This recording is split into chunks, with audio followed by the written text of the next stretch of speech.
Welcome to Kenton Teaches. Enjoy the video. In this video, I will explain how to change your Ford Ranger car battery. First, let's gather our essential tools. You will need a 10mm or 13mm wrench, a battery terminal cleaner, and some safety gloves. Make sure your new battery matches your Ranger's specifications for optimal performance. Safety is paramount, so always wear protective eyewear and gloves throughout the process to prevent any accidents. Now let's disconnect the old battery. First, locate your battery, typically found under the hood on the passenger side of your Ford Ranger. Using your wrench, disconnect the negative terminal first, which is usually marked with a minus sign.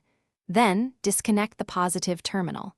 Carefully remove any hold-down clamps or straps securing the battery in place.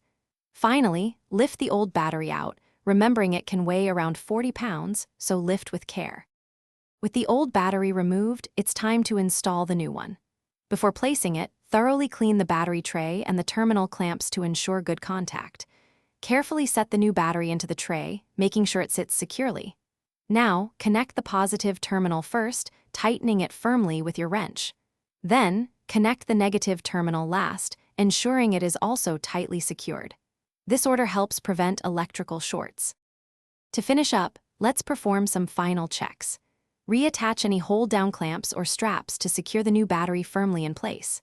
For added protection, apply a thin layer of anti-corrosion grease to both terminals.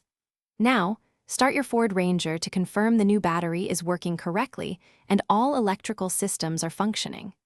Remember to properly dispose of your old battery at a certified recycling center.